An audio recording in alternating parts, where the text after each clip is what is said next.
Chevella parliament నియోజకవర్గ BRS అభ్యర్థి కాసాని జ్ఞానేశ్వర్ ప్రచారం జోరుగా సాగుతోంది. నియోజకవర్గంలోని అసెంబ్లీ సెగ్మెంట్లలో డోర్ టు డోర్ ప్రచారం చేస్తున్నారు. స్థానిక బీఆర్ఎస్ ఎమ్మెల్యేలు మరియు బీఆర్ఎస్ నాయకులు పెద్ద ఎత్తున కాసాని కోసం ప్రచారం చేస్తూ ఉన్నారు. నేడు వివేకానంద నగర్ డివిజన్లో కాసానికి మద్దతుగా ఎమ్మెల్యే అరికపూడి గాంధీ ప్రచారం నిర్వహించారు. ఎన్నికల ప్రచారంలో భాగంగా గాంధీ మాట్లాడుతూ చేవెళ్ల పార్లమెంట్ బీఆర్ఎస్ పార్టీ అభ్యర్థి కాసాని జ్ఞానేశ్వర్ గెలిపే లక్ష్యంగా పనిచేస్తామని, కాసానిని అఖండ మెజారిటీతో గెలిపించి కేసీఆర్కి కానుగ్గా ఇద్దామని ఎమ్మెల్యే గాంధీ ప్రకటించారు.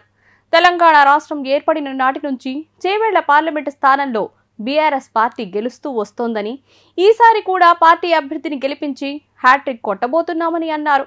పార్టీ 2 సార్లు అవకాశం ఇచ్చిన ఇద్దరు నేతలు ఇప్పుడు ఇతర పార్టీల నుండి పోటీ చేస్తున్నారని, ఆ ఇద్దరిని ఓడించడానికి ప్రజలు సిద్ధంగా ఉన్నారు.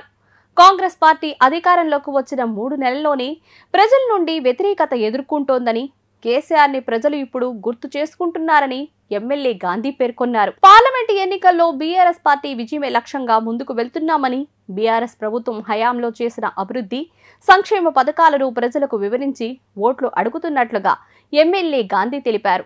కాసాని జ్ఞానేశ్వర్ అత్యధిక భారీ మెజారిటీతో విజయం సాధించడం ఖాయమని ఎమ్మెల్యే గాంధీ అన్నారు. ఈ ఎన్నికల్లో బీఆర్ఎస్ పార్టీ అభ్యర్థి శ్రీ కాసాని జ్ఞానేశ్వర్ గెలిపే లక్ష్యంగా ముందుకు వెళ్లామని, అందరినీ సమన్వయం చేసుకుంటూ ప్రజల్లోకి వెళ్లాలని, ప్రతి గడప గడపకి వెళ్లి కేసీఆర్ చేసిన అభివృద్ధిని వివరిస్తూ ఓట్లు అడుగుదామని ఎమ్మెల్యే తెలియజేశారు. కాసాని జ్ఞానేశ్వర్ కు సీట్లు ఇవ్వడం ద్వారా బీఆర్ఎస్ పార్టీ బీసీలకు ఇస్తున్న గౌరవంని అర్థం చేసుకోవచ్చు. కనుక చేవెళ్ల గడ్డపై బీఆర్ఎస్ జెండా 3వ సారి ఎగిరి కాసాని పార్లమెంటుకు వెళ్లడం ఖాయమనే అభిప్రాయం వ్యక్తమవుతోంది.